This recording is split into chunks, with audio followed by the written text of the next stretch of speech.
여러분 정식으로 인사드릴게요. 방금 소개받은 정목입니다. 반갑습니다.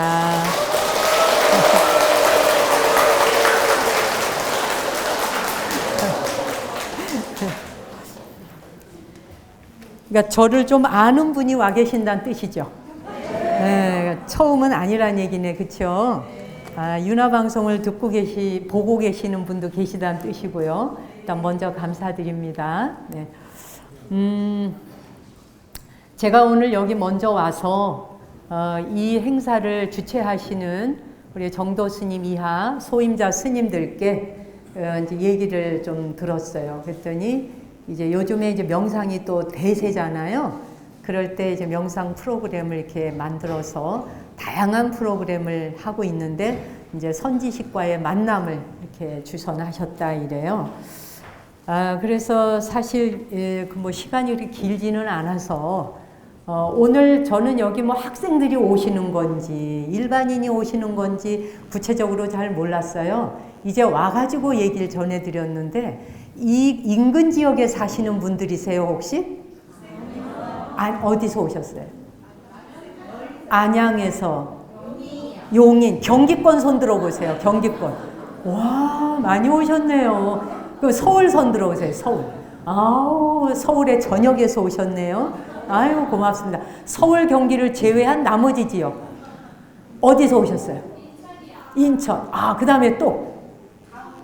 강릉. 또? 어딜까요? 청주. 와, 혹시 해외에서 오신 분이 계실까요? 네, 좋습니다. 세상에 서울, 경기, 그 밖에 강릉과 청주 이런 타 지역에서까지 많이 와주셔서 진심으로 감사드립니다. 우리가 여러분이 지금 저를 보고 계시고 저도 여러분을 이렇게 뵙고 있습니다. 이럴 때에 의식이라고 하는 게 없다면은 누구와 누군가를 보기가 어렵잖아요. 예, 의식이라고 하는 게 있어서 우리는 상대방도 보고 제 말을 지금 귀 기울여 듣고 있고 그러다 보면은 눈도 맞춰야 되고 귀로도 들어야 되고 많은 감각 기능들이 작용을 하죠. 그래서 이 의식이라고 하는 단어를 우리 삶 속에 굉장히 많이 쓰고 있어요. 또 특히 마음 공부, 명상 이런 것을 이야기하려면 의식에 대한 것을 우리가 집중적으로 생각해 보지 않는다면 그냥 명상이 이렇게 허공 중에 겉돌 수가 있죠. 그런데 의식이라고 하는 말 여러분은 어느 때 쓰시는지요? 보통 우리가 뭐 의식 수준이 높다 낮다 이럴 때도 쓰죠. 그 나라 국민들의 의식 수준이 높다 낮다, 그 지역 주민들의 의식 수준이 높다 낮다 이럴 때 어쨌든 의식 수준을 얘기해요. 그거는 교양과 예절과 모든 것들이 의식에 다 포함이 되네요. 그렇죠? 국민의 의식 수준이 높으면 그 나라 아주 정말 뭐 최상으로 칭찬도 듣잖아요. 특히 우리나라 사람들 뭐 유튜브 보면은 세계인들로부터 굉장히 많이 칭찬을 들어요. 뭐 길 가다가 누가 다치면 도와주는 거라든지 뭐 이하 등등.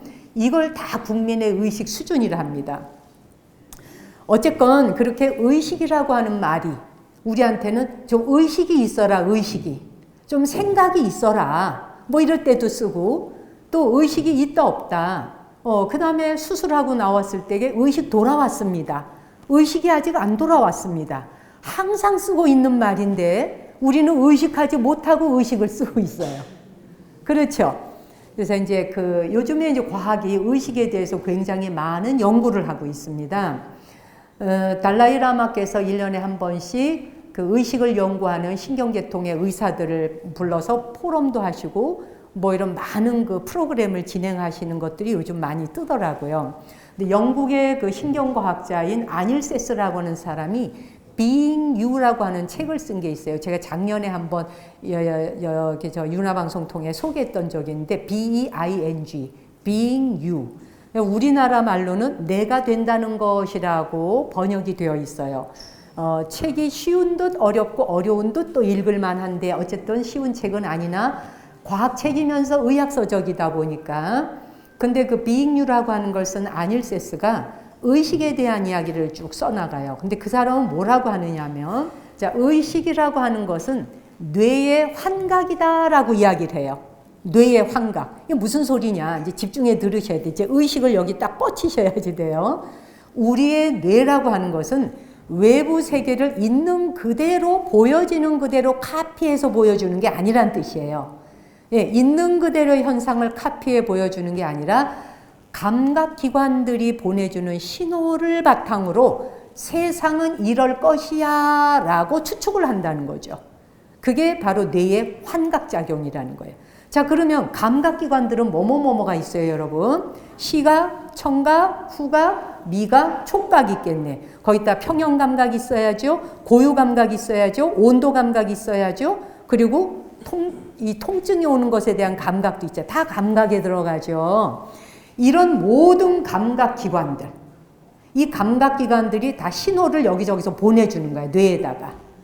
그러면 뇌에 보내준 그 신호들을 다 받아서 종합해갖고 이건 동그란 모양이야, 네모 모양이야, 세모 모양이야, 뭐 이런 식으로. 아, 나 줄라 그러나 봐. 이리 주세요. 아, 좋아요. 자, 얼른 주세요. 네, 깜쉬합니다. 고마워요. 아, 이걸 지금 들고 와가지고 어찌할까? 아, 좀 낫죠? 오! 감사합니다. 네, 저래 눈치가 빨라야 돼. 아주 의식적이잖아요. 네, 좋습니다. 네. 어쨌든 의식이라고 하는 건 지금 현대 과학에서는 말하자면 환각이라고 보는데, 환각이라는 건 모든 감각기관들이 정보를 주어서 그 정보를 통합해서 이 뇌는, 왜냐하면 이 뇌는 이 시커멓게 어두컴컴한 데 들어앉아가지고 볼 수도 느낄 수도 들을 수도 아무것도 할 수 없어요. 뇌 자체는. 밖에서 들어오는 감각을 듣고 자기가 통합을 해요. 그렇죠? 그래서 세모 모양일 거야, 네모 모양일 거야. 아니, 여기는 구멍이 뚫린 것 같아. 이하 등등. 자기가 상상을 한 세상을 만들죠. 그래서 뇌의 환각이라 그래요. 그래서 이 세스는 우리가 보고는 여러분이 앉아있는 의자가 지금 파랑색이라 그러죠. 이런 파랑색, 그 다음에 나 여기 앉아 있어, 여기 있어라는 자아감각, 이 모든 감각들이 다 뇌가 모델링을 해서 보여주는 거지 실제 있는 그대로 보여주고 있는 게 아니야 라고 하는 말을 하고 있어요. 엄청 불교 쪽에 가까이 왔죠. 네. 근데 그래서 아, 그러면 나 누구지? 라고 할 때 나는 누구인가? 나는 누구인가? 라고 할 때 자아감각. 내가 누구야? 라고 하는 것에서 그 자아감각도 뇌가 예측을 해야 돼요. 그래서 예측적으로 구성을 해서 이게 자아요라고 있는 거지 딱 자기의 모양 그대로의 자아를 인식하고 있는 게 아니라는 거예요. 어쨌든 근데 불교에서는 의식에 대해서 같은 부분도 있지만 살짝 달라요. 한 스텝 달라요. 뭐냐? 불교에서 말하는 의식을 말할 적에는 빈야나라고 하는데, 이 빈야나라고 하는 건 서양의 신경과학에서 말하는 컨셔스니스라고 하는 말하고는 굉장히 의미가 좀 달라요. 그래서 불교에서 말하는 의식은 인식하는 작용을 말해요. 인식하는 작용. 즉 안이비설신의라고 하죠. 안이비설신의라고 할 때 마지막 6번째 의식이라고 하는 것, 그것은 마음의 분별작용인 의식이에요. 그럴 때의 안이비설신의 중에 의식이라고 하는 것도 있지만 사실은 넓은 의미, 더 큰 의미로 불교에서 말하는 안이비설신의 육식 전체를 의식이라 한다. 그래서 안식, 이식, 비식, 설식, 신식, 의식이라 그러죠. 각각에 다 식이 들어간다는 거예요. 예, 그래서 육식 전체를 가리켜서 다 의식이라고 해요. 기억하실 수 있죠? 이렇게 끝나고 이제 우리가 시험 보니까요. 그래서 불교에서는 근데 중요한 게 뭐냐? 의식은 영원한 실체로 보지 않는 거는 아실 거예요. 눈, 귀, 코, 혀, 몸 뜻이 조건을 만나서 잠시 일어날 뿐이고 그 원인이 다하고 조건이 다하고 나면은 다시 의식도 사라지게 되죠. 그래서 의식이라는 건 연기, 이것이 있어서 일어나, 저것이. 그렇죠? 이것이 있어서 일어나는 것이어서 연기의 산물이지 잠시 모였다가 나타나는 과정이라는 거예요. 약간 어려울 수도 있지만 그렇다고 수준을 아주 낮춰서 이야기하는 것만 들어서도 안 돼요. 그렇죠? 우리가 이제는 대한민국이 지금 K-팝 데몬 헌터스로 세계가 떴잖아요. 세계. 그러면 우리가 공부 수준도 엄청 높아져야 돼요. 왜? 우리가 이제 전 세계의 지도자급이 될 날이 골 머지 않을 수 있다는 얘기잖아요. 그렇죠? 그러니까 맨날 뭐 이게 알아듣기 쉬운 말만 할 수는 없잖아요. 여러분이 좀 듣기 어려워도 집중해서 듣다 보면 또 뇌가 막 조합을 해요. 이 안에서. 아시겠죠? 그래서 영원히 동일한 자아가 존재하지 않는다고 보잖아요. 또한 의식이라고 하는 것도 내 것이 아니에요. 그럼 뭐예요? 인연 따라 조건 따라 왔다가 그쵸? 조합되어졌다가 그 다음에 그 흐름을 따라 흘러갈 뿐이다. 이게 불교에서 보는 의식이죠. 여기까지는 따라오시겠죠. 그런데 이제 신경과학자라고 이야기한 아까 아닐세스라는 사람은 의식은 뇌가 무엇인가를 예측을 해. 그럴 것이다라고. 짐작하고 예측하고 아구를 맞춰야지. 딱딱딱. 추측을 해서 만들어내진 모델링 되어진 것을 갖고 세계를 보고 있는 거예요. 그래서 우리 불교에서 있는 그대로 보라 이런 말 하죠. 왜? 있는 그대로 못 보기 때문에. 우리는 있는 그대로 보고 있는 게 아니라 뇌가 모델링을 한 감각기관이 주는 내용을 모델링을 해갖고 만들어낸 세계를 보니까 여기에 있는 모든 사람이 같은 걸 볼까요? 다른 걸 볼까요? 다르게 볼 수밖에 없죠. 예, 모델링이 서로 다르기 때문에. 어쨌건 그래서 이제 그런데 이제 아닐세스는 의식이라는 게 인간의 전유물만은 아니다라고 말해요. 즉 동물한테도 의식이 있을 가능성이 있다 그래요. 그건 과학자들이 얘기하잖아. 그래서 그걸 뭐라 그러냐. 다만 내러티브 셀프라 그래서 이야기를 지어내는 서사적 자아는 없다. 동물에게는. 인간은 서사가 있잖아. 각자 소설을 쓰잖아요. 그렇죠? 자기대로 소설을 쓰는데 동물들은 내러티브 셀프는 하지 않아. 내 이야기를 지어내진 않는다는 거죠. 이 굉장히 중요한 얘기예요. 인간한테는 의식이라고 하는 게 있어서 안입이 설신 의의 각각의 식이 들어가서 그 식이 자기 이야기를 만들어내요. 눈으로 본 세계, 귀로 들은 세계, 맛본 세계, 냄새 맡은 세계를 갖고 자기가 소설을 써요. 그렇죠? 예. 그래서 동물도 과거의 상처라고 하는 것에 과거의 기억을 가지고는 있어요. 있을 수 있어. 에피소드 기억은 있다는 거죠. 주인이 버려서 상처 입어 두렵다든지 매를 맞아갖고 두렵다든지 이런 기억은 있어요. 그렇지만 그리고 까마귀도 먹이를 숨겨놨다가 그 먹이를 찾을 수 있는 기억은 있어요. 중요한 것은 기억과 서사는 같지 않다는 거예요. 누구나 기억은 가질 수 있어요. 근데 기억에다가 자아상을 붙여서 소설을 써나가는 서사가 있는 건 인간의식에 와서 비로소 시작된 거예요. 그래서 인간은 스토리를 써내요. 그래서 거짓말도 하는 거예요. 그냥 거짓말만 하는 게 아니라 없는 거를 드라마를 쓰고 영화를 만들죠. 영화를 만들고 소설을 쓰는 것보다 사실 기존에 나와 있는 영화보다 더욱더 영화같이 쓰는 게 각각의 인간들의 브레인 안에서 일어나는 일이에요. 그게 내러티브 셀프예요. 자아의 서사를 지어내는 거. 그렇죠? 반복해서 지어내다 보면 같은 말을 10년, 20년 계속하는 경우 보셨죠? 그래요, 안 그래요? 여기 계시는 여러분들도 과거에 내가 어쨌느냐 하면 이러면서 하면은 토시 하나도 안 틀리고 그대로 나오기도 하죠. 그래 안 그래요? 특히 억울하고 분한 거. 은혜 입었고 고마운 것에 대한 소설은 잘 안 써요. 네. 원망감에 대한 소설은 막 이게 평생을 써서 거의 도서관에 갖다 놔야 될 정도의 분량을 쓸 수 있어요.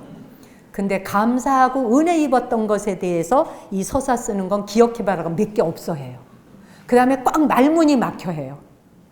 혹시 행복했던 순간 떠올려봐요. 그러면 떠듬떠듬한데 불행했고 슬펐던 거 생각해요. 바로 튀어나와요.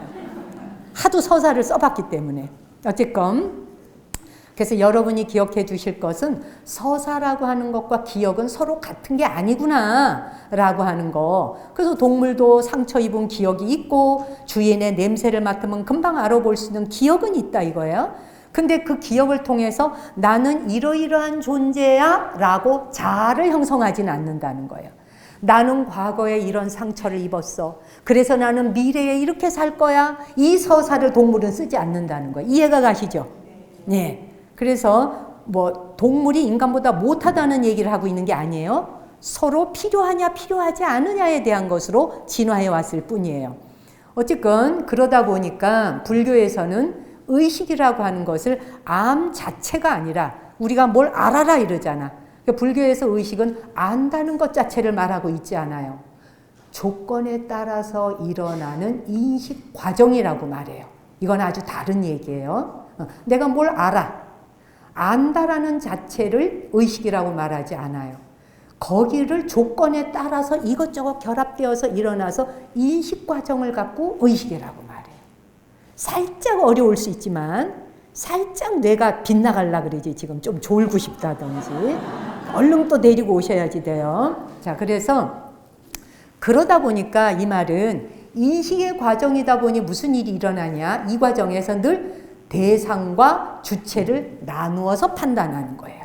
내가 여기 있고 저기 저 사람이 있고, 내가 여기 있고 여기 컵이 있고, 내가 여기 있고 여기 테이블이 있고, 내가 여기 있고 저 사람 여기 있고, 뭐 이렇게 나와 대상을 서로 분리를 하면서 봐. 눈으로 대상을 보면서 인식을 하게 되죠.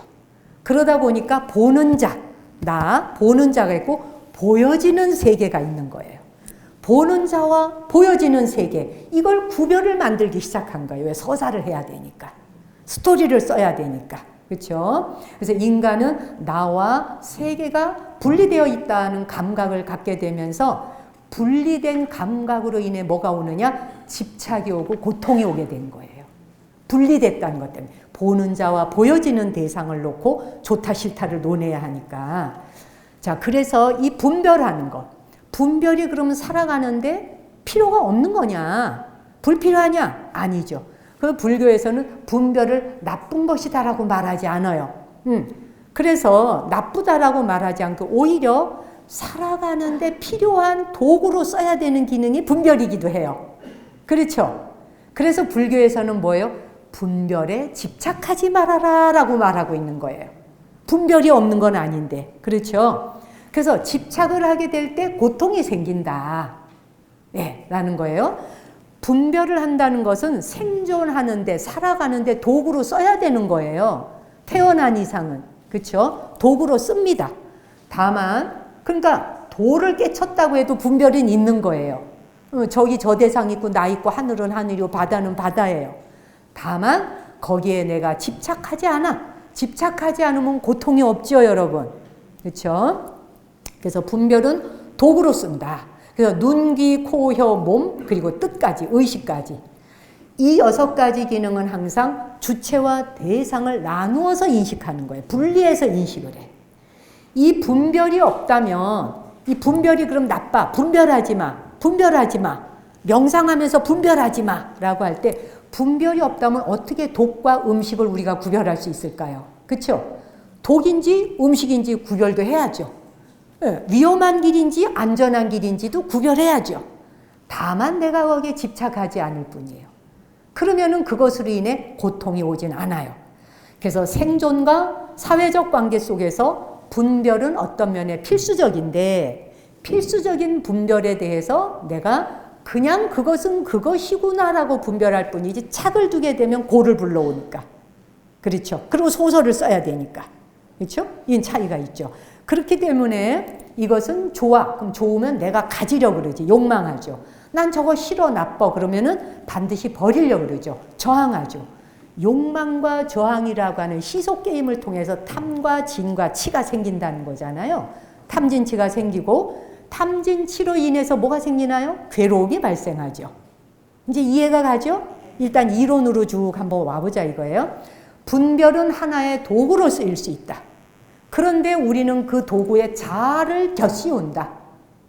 내러티브 셀프라고는 자기의 서사적 이야기를 눈으로 대상 보면서 덧씌워가기 시작하지. 난 저거 싫어. 어머 나는 저거 너무 좋아. 나 저거 갖고 싶어. 즉 서사를 쓰기 시작하는 거예요. 그래서 분별이라는 도구에다가 자아를 덧씌우기 시작하면 집착하게 되고 괴로움을 낳는다라는 거예요. 즉 저항하는 것도 나쁜 게 아니고 분별도 나쁜 게 아니에요. 도덕적 의미가 아니에요. 분별한다, 또 저항한다, 욕망한다 이런 것 자체가 도덕적 의미를 가지는 게 아니에요. 저항하는 것 자체가 괴로움의 원인이 된다고 가리키는 거예요. 그렇죠? 괴로움의 원인이 된다. 그래서 그런 관계로 이제 우리가 보면은 안입이 설신이라고 하는 6개 문단 속에 대한 거를 불교에서 많이 가리켜요. 그럼 봅시다. 우리 포유류잖아요. 그죠? 젖으로 새끼를 키우는 걸 다 포유동물이라 그래요. 쥐가 됐던 뭐가 됐건, 그죠? 포유류는 언제 나타나요? 중생대에 나타나죠. 중생대에는 누가 살았어요? 중생대에서 쥐라기 시대에는 공룡이 살았고 이 한반도는 공룡이 뛰어놀던 중생대 땅이에요. 그렇죠? 그래서 우리나라에 저기 북한산, 북한산이 1억 7천만 년 전에 솟구쳤던 바로 공룡이 뛰놀던 놀이터잖아요. 그래서 여기서 한번 발 촥 하면 포항에 가서 툭 떨어지는. 그렇잖아요? 그렇게 놀았잖아요. 포항에 공룡 알이 얼마나 많아요. 예, 그렇죠? 그래서 이 서울 지역은 중생대 시대에서 쥐라기 시대인데 포항은 뭐예요? 백악기 시대, 신생대, 어린아이 땅이죠. 뭐 어쨌든 돌아와서 포유류는 중생대에 즉 공룡이 살았던 시기에 포유류는 숨어서 살았어요. 공룡이 절대 포식자거든요. 그러니까 포유류는 피식자니까 잡아먹히니까 늘 숨어서 돌아다니고 깜깜한 밤에 그냥 돌아다녀. 예, 밤에 돌아다니니까 어떻게 돼? 어둠에 적응해야 되니까 뭐가 발달해요? 청각, 후각이 발달하지. 냄새 맡아야죠. 그 다음에 들어야죠. 그러니까 시각보다는 청각, 후각이 더 중요하겠죠. 안 그렇습니까? 그래서 우리가 그때 우리 포유류의 조상이 설치류, 쥐만한 크기잖아. 쥐, 설치류. 걔가 살아남은 거예요. 세상에 멸종이 와서 다 초토화돼서 다 죽었는데 그 거대한 공룡이 다 죽었는데 설치류인 요 쥐가 살아남아서 포유류가 살아남아가지고 걔로부터 이어서 우리까지 오셨다는 이야기. 아시겠어요? 자, 어쨌든 그러니 어둠에 적응을 해야 되다 보니까 낮에는 못 나와. 밤에만 나와서 돌아다니게 먹이를 찾아야 됐어. 그러다가 공룡이 다 죽고 포유류가 유일하게 살아남게 돼서 드디어 80억 인구가 이 지구촌을 뒤덮게 되는 초유의 사태가 벌어진 거예요. 그렇죠? 자, 그래서 그때는 이제 밖으로 나와야 되니까 뭐가 발달해야 될까? 시각이 발달해야지. 대낮에 나와야 되니까 눈이 발달해야죠. 그래서 시각을 발달시키기 시작하는데 영장류에는 뭐뭐뭐 들어가나요? 영장류 빠바박 짠짠짠 오랑우탄, 그렇지? 고릴라, 침팬지, 인간, 요게 다 영장류에 들어가죠? 영장류에 오면서 시각이 발달하는 거예요. 예, 그렇죠? 안입이 설신의라고 하는 경전의 이 말씀이 바로 백악기, 공룡이 끝나고 백악기에 포유류가 살아남았던 시절로부터 이야기가 시작됐겠네라는 이야기도 추측할 수 있겠죠. 그러니까 눈이 먼저 나오잖아. 안입이 설신의. 만약에 우리가 중생대를 이야기한다면은 청각과 후각이 먼저 나오겠죠. 그렇죠?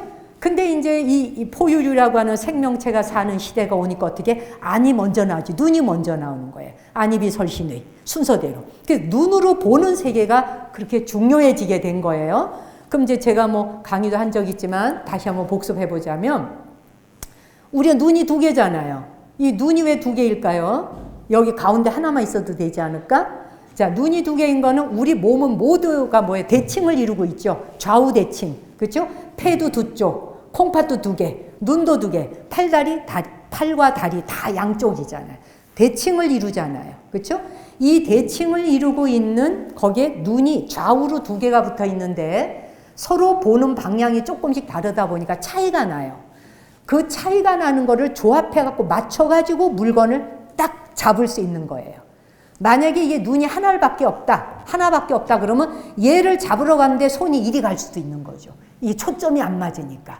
그 두 개가 있어서 초점 맞추는 거예요. 아시겠어요? 네. 그래서 이제 이게 눈이 두 개. 그래서 뭐예요? 눈에는 원근법이라는 게 있고 입체시각이라는 게 있잖아요. 오늘 공부 많이 해요, 지금. 여기가 그래 명색이 동국대학이잖아요. 대학까지 오셨는데, 그쵸? 예, 우리가 지금 마을회관에서 강의하듯이 할 수는 없어요. 예, 마을회관에서 하는 게 수준이 낮다는 게 아니라 회관에서 할 적에는 또 재미있게 해야 되는 게 있는데 지금은 약간 단위를 올려야 돼요. 대학까지 오셨잖아요. 전국에서. 그쵸? 자, 그래서 원근법, 그 다음에 입체시각. 그 기능이 우리의 눈에 망막 있잖아요. 망막에 삼원색 색소가 있다는 건 들어보신 적 있나요? 삼원색 색소가 뭐뭐뭐뭐예요? RGB, 레드, 그 다음에 그린, 블루. 요 세 가지 색이 망막에 장착되어 있죠. 그쵸? 망막이 이 세 가지 색이 여기 형태 장착되어 있는데 어둠 속에서의 시각은 어떤 형태를 보는 것보다 모양이 안 보이니까 밤에는 뭐가 중요할까요? 명암의 차이가 중요하죠. 밝기와 어둠. 그러니까 빛이 저 깜깜한 어둠 속에 조금만 반짝해도 저기 빛이 있다. 바로 알아차릴 수 있죠. 그렇죠. 그래서 망막에서 형태와 빛의 주파수에 반응하는 세포를 원추세포라 그래요. 예, 듣고 잊어버려도 괜찮지만 들어는 두세요. 원추세포는 삼각기둥 모양으로 생겼어요. 세포 모양이 이 안에. 그래서 이 삼각기둥 모양의 원추세포는 세포 자체가 600만 개 정도가 있어요. 600만 개 정도의 세포로 가지고 모양과 형태를 봐. 여러분이 지금 대상을 볼 수 있는 게 원추세포 때문에 볼 수 있는 거예요. 근데 이것만 있어서는 안 돼. 어두운 환경에서는 명암 구별을 해야 됩니다. 그럴 때 필요한 세포는 뭐냐? 간상세포라 그래요. 간상세포는 무려 1억 개 정도나 돼요. 세포가. 10배가 넘죠. 그쵸 여러분? 왜 이렇게 원추세포보다 간상세포 숫자가 600만 개 대 1억 개의 숫자로 많을까? 이게 뭘 말할까? 인간에게 왜 이게 중요할까를 여러분이 인식하셔야 돼요. 예. 조금이라도 빛을 명암을 구별하지 못하면 곧 죽음으로 가기 때문이에요. 생존에 굉장히 중요한 역할이에요. 그래서 1억 개가 넘는 세포가 자리 차지래. 밤에 움직여야 되는 동물은 총 천년색을 감지할 필요가 없어요. 그렇죠? 낮이 아니니까. 그런데 하지만 적외선을 본다든지 이런 뭔가 빛을 감지를 해야 돼. 그거를. 그러면 온도를 통해 감지를 하잖아. 그래서 인간은 적외선을 못 보는데 뱀은 적외선 느끼잖아요. 그래서 밤에도 슬슬 기어다닐 때 먹이를 팍 포착할 수 있잖아요. 우리는 적외선 못 봐요. 그렇죠? 예, 우리 인간은 적외선을 볼 수가 없어요. 우리 눈에는 그런 게 장착되어 있지 않아요. 자, 어쨌든 먹잇감을 포착해내는 동물들에겐 그게 보이죠. 중요한 거는 이거예요. 포유류마다 칼라를 보는 게 다 달라요. 같지 않아요. 그게 뭐냐? 눈도 있고 망막도 있어요. 돼지한테도 있고 뱀도 있고 고래도 있고 물고기도 있고 인간도 있고 다 있어요. 고양이 개한테도 있고. 눈도 있고 망막도 있는데 각자가 환경과 사정에 따라서 발달시켜온 색소가 달라요. 인간은 과일을 따먹어야 됐고 열매를 따먹어야 되기 때문에 빨간색이라고 하는 레드 컬러를 여기 장착한 거예요. 예, 빨간색을 볼 줄 알아야 돼. 그래야 내가 저 열매를 따먹을 수가 있어요. 그런데 다른 포유류는 빨간색이 필요가 없어요. 필요가 없으면 눈의 망막에 빨간색을 볼 줄 아는 걸 장착을 안 하는 거예요. 그 색이 필요 없으면 장착하지 않아요. 자기한테 필요한 컬러를 장착하는 것이 모든 동물들의 자기 삶의 형태예요. 그래서 생존에 필요한 색, 생존에 필요한 소리, 생존에 필요한 냄새, 생존에 필요한 맛, 생존에 필요한 촉감, 생존에 필요한 의식만 장착을 해요. 내게 그게 필요가 없는 건 장착하지 않아요. 그래서 다 달라요. 안이비설신의가. 그렇듯이 인간은 다양한 열매가 굉장히 중요했거든요. 먹고 살아야 되니까. 그래서 빨간색을 장착을 하는데 개는 회색으로 봐요. 그거를. 빨간색을 장착하지 않았어요. 그래서 회색으로 봐. 그래서 개는 인간처럼 총천년색을 못 봐요. 못 보는 게 아니라 안 봐요. 볼 이유를 못 느껴요. 자기에게는 총천년색이 필요가 없어요. 자기한테 필요한 것만 장착을 해. 인간은 가시광선이라고 하는 영역을 봐요. 그 밖의 것은 못 보죠. 자, 그래서 그런데 인간도 아주 먹기 살기가 편했고 서로 경쟁이 별로 없을 때는 이원색으로 살았어요. 인간이 아니라 인간 이전의 생명들. 이전의 생명들은 이원색만 갖고 살았어요. 무슨 색? 그린과 블루. GB. 그래서 숲을 구별할 줄 알고 하늘을 구별할 줄 알고 바다를 구별하고 물을 구별하고 이런 것만 구별할 줄 알면은 생존에 문제가 없었던 거예요. 그런데 수많은 포유류 종이 생겨나면서 먹고 살기가 어려워졌어요. 예. 그러다 보니까 기후도 변화가 오다 보니까 먹거리가 어디에 있는지 먼 길을 걸어가야 됐어요. 그러다 보니까 어떻게 돼? 확실한 먹이가 있는 것을 구별해야 되니까 눈에다가 망막에 빨강색을 장착한 거예요. 이 말은 자, 레드, 그린, 블루 이 세 가지 색을 조합해서 합치면 총천연색 다 나오죠. 이 세 가지 색을 조합하면 뭐 과일 종류 다 볼 수 있어요. 그죠? 그러니까 여러분이 포도도 구별하시고 샤론 머스켓도 구별하시고 복숭아도 구별하고 토마토 구별하고 다 구별하잖아요. 이 세 가지 컬러라고 총천연색을 다 조합을 할 수 있기 때문에 이 안에서. 자, 그래서 살기가 어려워지다 보니까 먹이를 찾기 힘들어지다 보니까 확실한 먹이 구별을 위해서 빨강색을 추가하게 돼서 빛의 삼원색, 색의 삼원색과 빛의 삼원색이 다른 거는 알고 계시죠? 색의 삼원색은 뭐예요? 색의 삼원색은? 우물거리면 동국대학 아닌데 이거. 자, 일단은 시안이라고 하는, 그쵸? 색깔 하늘색. 그쵸? 색의 삼원색은 하늘색이 있겠고, 그 다음에 뭐예요? 마르타라고 하는, 그 다음 무슨 색이 있어요? 진분홍색 생각나세요? 여러분, 진분홍색. 그쵸? 진분홍색, 그 다음에 옐로우, 노랑색. 요게, 요 세 가지 색이 바로, 색의 삼원색. 빛의 삼원색은 RGB. 빨강, 그린, 블루. 그렇잖아요? 예, 어쨌든, 뭐, 그거까지 공부하자는 건 아닌데, 예, 어쨌든, 그래서, 말하자면 각 포유류 모든 생명은 자기가 살아가는 데에 필요한 것을 장착하고 산 거예요. 뭐가 필요한지를. 그렇게 해서 살다가 보니까 서로 인간이 같은 사람이지만 우리가 무엇인가를 여기 지금 뚜껑이 보라색이에요 라고 할 때 이게 보라색이라고 하는 말을 이곳에 있는 모든 분들이 나와 같은 식으로 알 것이다 라고 하는 건 세상에 존재하지 않아요. 여러분이 장착했는 농도에 따라서 다 다르게 보일 수 있는 거예요. 이게 뭐 흰색이다 라고 할 때 이게 흰색이라고 하는 게 뭘 말하는지가 사람이 똑같이 동일하게 일시에다 전부 다 흰색은 요거야 라고 하는 걸 볼 수 있는 방법은 없다는 거예요. 그게 뇌가 최대한 조합을 해서 모델링을 해서 만들어 놓은 세계이지 있는 그대로 외부 세계는 볼 수가 없으니까. 바깥 세상은 있는 그대로 볼 수가 없어요. 다 뇌가 만들어낸 환각이라 그랬으니까. 그렇죠? 착각이요, 환각이요, 환상이라 그랬잖아요. 환상이라 그래서 나쁘다는 말이 아닌 거죠. 자, 어쨌든 그런데 있는 그대로 보라는 연습을 자꾸 하래요. 오케이, 좋아. 명상을 해서 알아차린 명상을 해. 있는 그대로 명상하면서 알아차린 명상을 하는데 이상하게 어떤 현상이 일어나요? 연력학 법칙이 일어나죠. 연력학 법칙, 1법칙, 2법칙 아시나요? 연력학 법칙이 뭐예요? 알아차리다가 다시 원래대로 돌아가려는 속성. 그래서 뭐 명상센터에 가서 명상할 때는 뭐 그냥 세상이 다 하나야 그냥. 와, 진짜 불이네. 너와 내가 둘이 아니네. 마당 나가는 순간 어떻게 돼? 너는 너요, 나는 나. 그러니까 집에 가는 순간 여기서 치밀어 올라.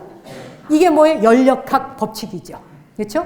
자, 질서가 있는 곳에서 무질서로 가려고 하는 거. 이게 모든 삶의 법칙이잖아요. 책상을 깨끗하게 정리를 했는데 정리했다 그 다음 날에 금방 책상이 무질서로 돼. 이게 연력학 법칙.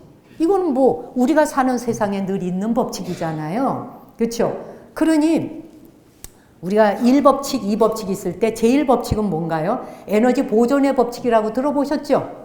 예, 그거는 에너지는 형태를 바꿀 뿐이지 사라지는 건 아니에요. 마음도 그래요. 분노도 있고 집착도 있고 두려움도 있어. 다 있는데 그 감정의 에너지를 알아차리는 순간 어떻게 돼? 분노다, 뭐 집착이다, 두려움이다 이거를 헷가닥 바꿔갖고 지혜와 자비로 바꾸란 얘기가 아니라 분노는 분노야. 집착은 집착이에요. 두려움은 두려움이에요.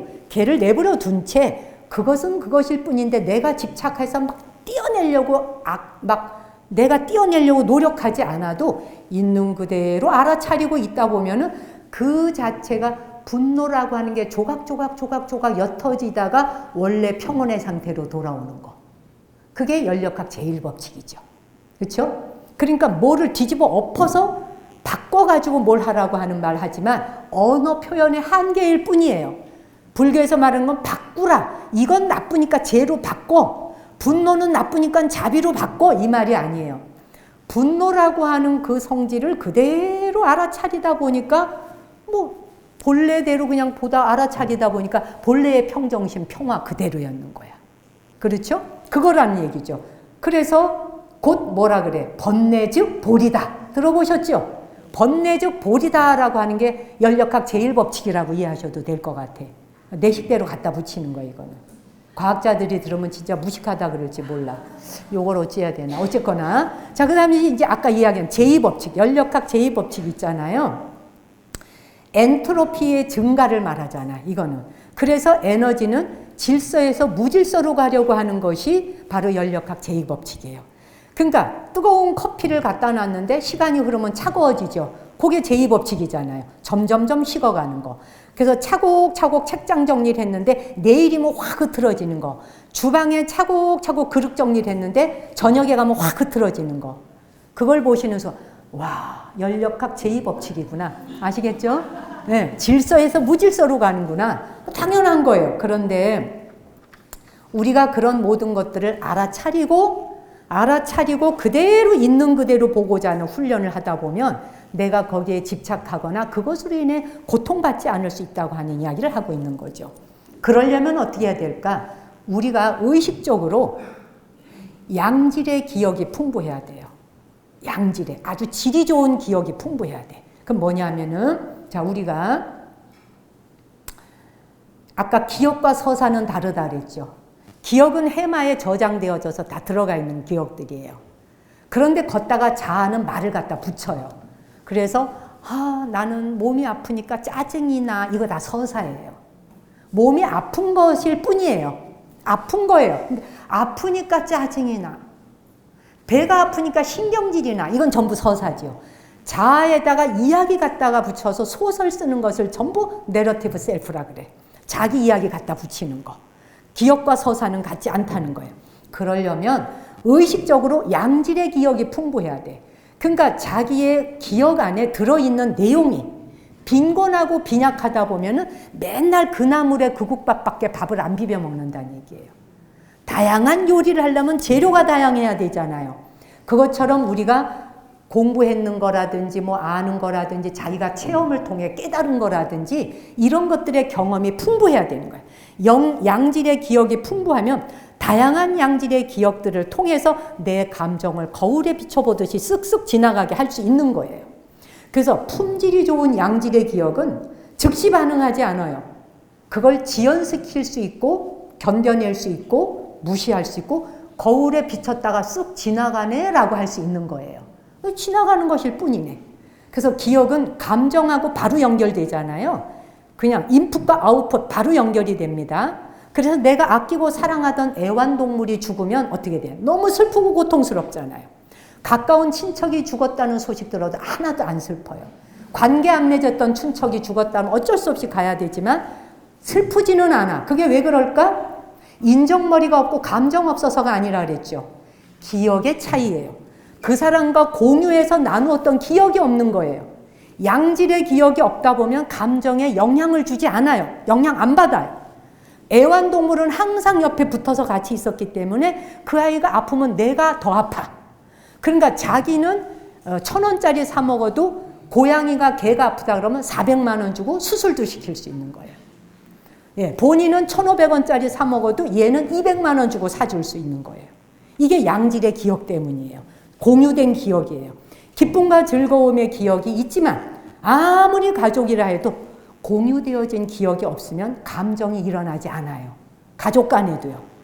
그래서 우리는 하루하루 가능하면 의식적으로 한순간이라도 하루에 나 자신과 세상을 향한 극진한 기도 축원을 올리면서 자기의 감정의 양질의 기억을 많이 집어넣으셔야지 돼. 많이 들으시란 얘기예요. 공부하고 명상하고. 저는 티벳 불교 수행법 중에 통렌 수행법을 해본 지가 오래됐어요. 예, 통렌은 통은 준다. 레는 받다. 주고받기 명상이에요. 뭘 주고받아? 고통은 내가 받아들이고 기쁨과 행복은 전부 다 세상을 향해 내놓겠습니다. 처음에 생각할 때 어떻게 그런 수행이 가능해? 왜? 우리는 즐거움과 행복은 내게 오라. 고통은 다 바깥에 쓰레기로 내버려라. 이렇게 해왔는데 거꾸로 하라잖아. 밀라레빠와 파드마 삼바바가 이런 통렌 수행을 가리키고 널리 퍼뜨리셨잖아요. 그래서 통례수행에 대한 거는 제가 윤화방송에 소개했으니 여기에서 단계는 넘어가기로 하고, 명상을 하는 사람들, 하루에 5분이라도 명상수행을 했는 사람들이 뇌를 스캔을 했죠. 그랬더니 깊은 명상 상태에 들어있을 적에는 자아의식이 사라지는 것이 나왔어요. 모든 사람한테. 불교 하나도 몰라도. 뇌의 기본 모드가, 그러니까는 말하자면은 이 디폴트 모드 네트워크가 잠잠해지는 거예요.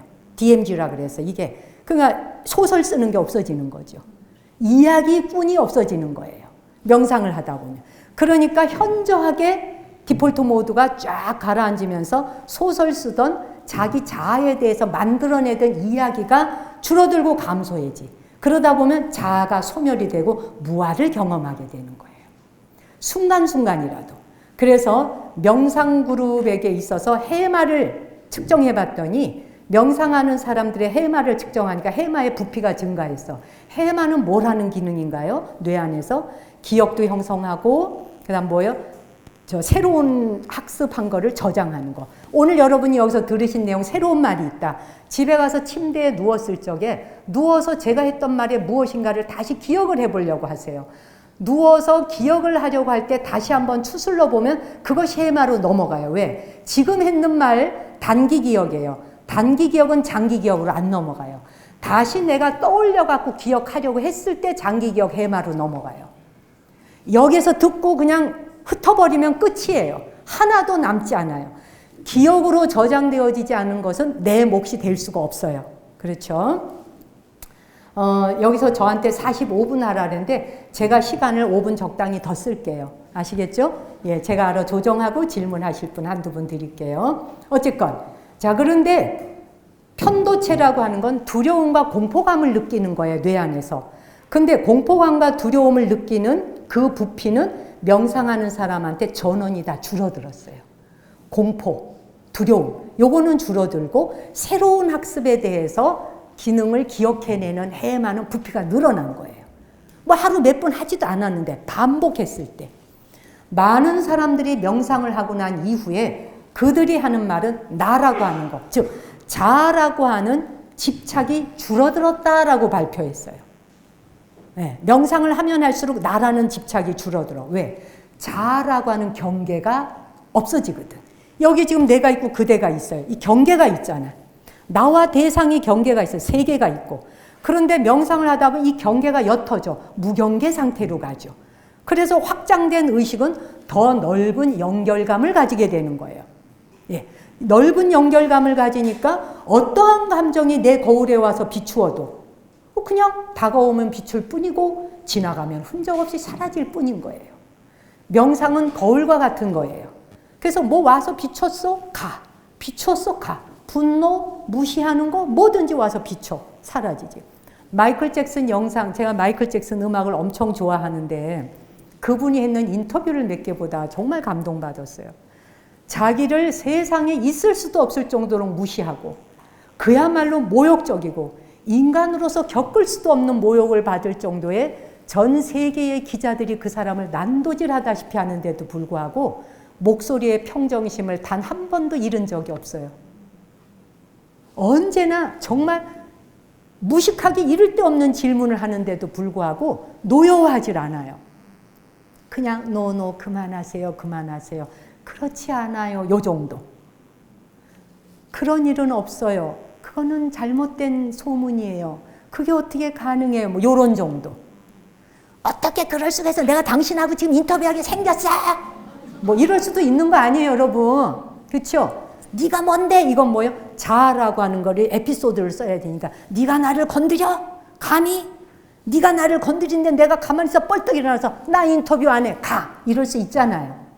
근데 이 사람은 그 순간에도 그 사람이 아주 그 비아냥거리는 듯한 식으로 기자가 인터뷰하면서 질문을 하는데도 그 사람의 말을 끝까지 들어요. 얼굴 색 하나도 안 변하 그냥 들어요. 그러면서 편안한 마음으로 대답을 해요. 자기가 어린이들을 얼마나 사랑하는지. 아동 성추행범으로 몰리고 이랬잖아요. 있을 수가 없는 이야기를 하고 있는데도 불구하고 말이죠. 어쨌건 뭐 그랬어요. 그와 같이 모든 감정이 그렇게 다가와요. 다가오고 닥쳐가요. 여러분 자신이 다 거울이고 상대도 거울이니까. 그런데 그것에 내가 반응하지 않을 수 있는 거. 아까 이야기했잖아요. 반응하지 않을 수 있는 거. 반응만이 내가 할 건지 말 건지 선택할 수 있어요. 할 거냐 말 거냐를. 그렇죠? 그 세계는 거기 있어요. 사람들은 정말 뭐랄까 우리가 부처님이 경전에 그러셨잖아.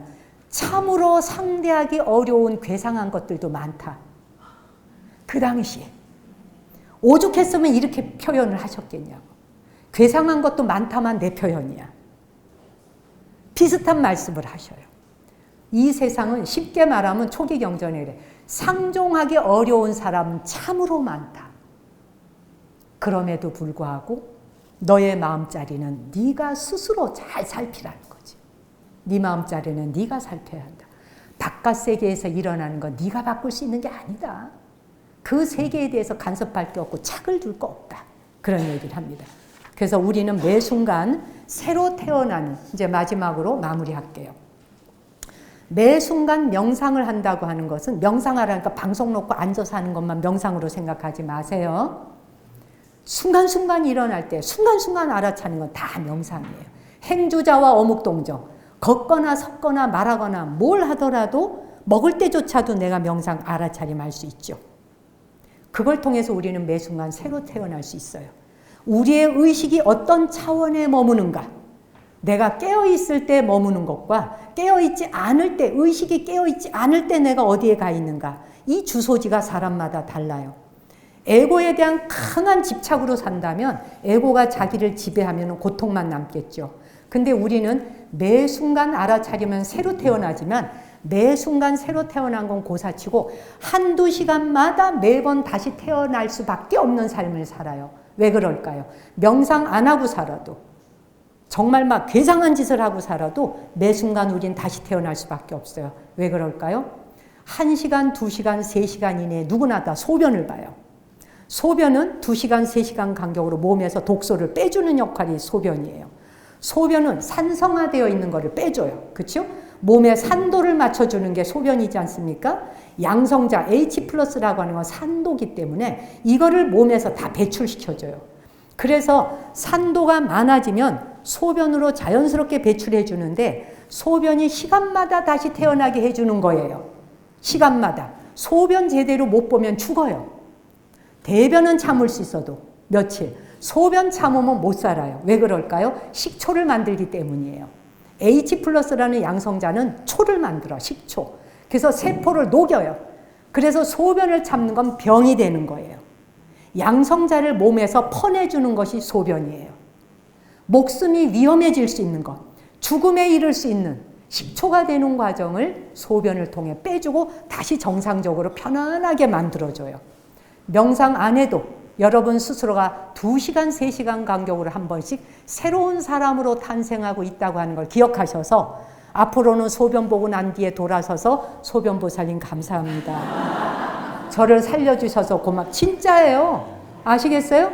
몰랐죠? 네, 자, 제 얘기 마치겠습니다. 질문 대신해서 마무리 하나 해드릴게요. 인간관계 어렵단 말 많이 하죠. 인간관계가 많이 어렵다 그러는데 우리는 한 사람의 독립된 존재로 살고 있지 않아요. 그거를 기억하시면 돼. 우주의 구성원 중에 우리는 하나의 존재예요. 일부분이에요.